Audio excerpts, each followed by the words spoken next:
હોળીના પર્વને હવે ગણતરીના દિવસો બાકી રહ્યા છે ત્યારે જે હોળી પ્રગટાવવા માટે સુરત શહેરમાં ઠેર ઠેર તૈયારીઓ જોવા મળી રહી છે ત્યારે સુરતના પાંજરાપોળ ખાતે દર વર્ષે વૈદિક હોળીનું આયોજન કરવામાં આવે છે।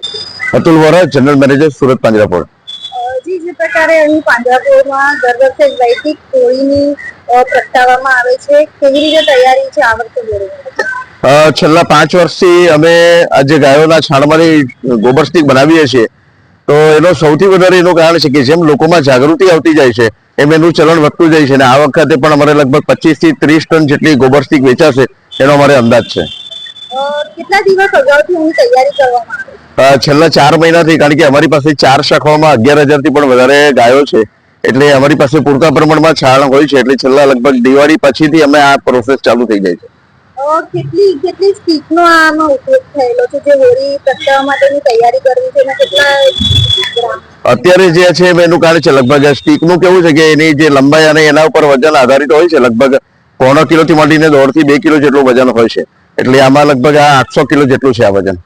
વૈદિક હોળી જે આ ઘઉંના જે છાણામાંથી પ્રગટાવવામાં આવે છે એનાથી એનું શું મહત્વ હોય છે? એનું કારણ છે કે અત્યારે જે શિશિર અને વસંત ઋતુનું જે સંધિકાળ છે એ દરમિયાન વાતાવરણમાં સૌથી વધારે જીવાણુ પેદા થાય છે એટલે જે વિષાણુનો નાશ આપણે કરવો હોય તો ગાયના છાણામાંથી બનાવેલ ગોબર સ્ટિક અને ગાયના ઘીનો જેટલો વધારે ઉપયોગ કરીશું એટલા વિષાણુઓ નાશ પામશે અને બીજું ગાયના છાણાનો જેટલો આપણે વધારે ઉપયોગ કરીએ એટલું વાતાવરણમાં ઓક્સિજન વધારે પેદા થાય છે કે જે આપણા સૌના સ્વાસ્થ્ય માટે સારું છે। લોકો પહેલા જે હોળી પ્રગટાવવા માટે જે ઝાડના જે થડ આવે તેનો ઉપયોગ કરતા હતા પરંતુ હવે લોકો વૈદિક હોળી તરફ વળી રહ્યા છે, તો એનું શું કારણ?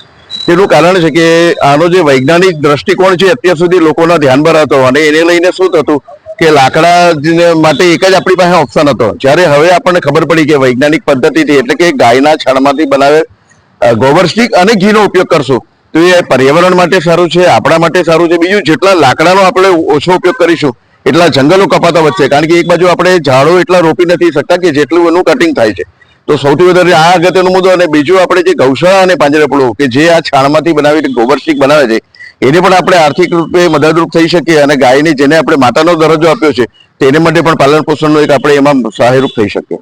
દર વર્ષે અહીં વૈદિક હોળીનું આયોજન કરવામાં આવે છે। વૈદિક હોળી જે ઘઉંના જે છાણામાંથી બનાવવામાં આવે છે અને તેના દ્વારા જે સ્ટિક તૈયાર કરવામાં આવે છે તેના દ્વારા હોળી પ્રગટાવવામાં આવે છે અને પર્યાવરણથી નુકસાન પણ થતું નથી તેમજ પર્યાવરણ માટે આ ખૂબ જ સારું હોય છે તેમજ વૈજ્ઞાનિક દ્રષ્ટિએ પણ આનું ખૂબ જ સારું મહત્વ છે। કેમેરા પર્સન સાથે રશ્મિ રાણા, રફતાર સુરત।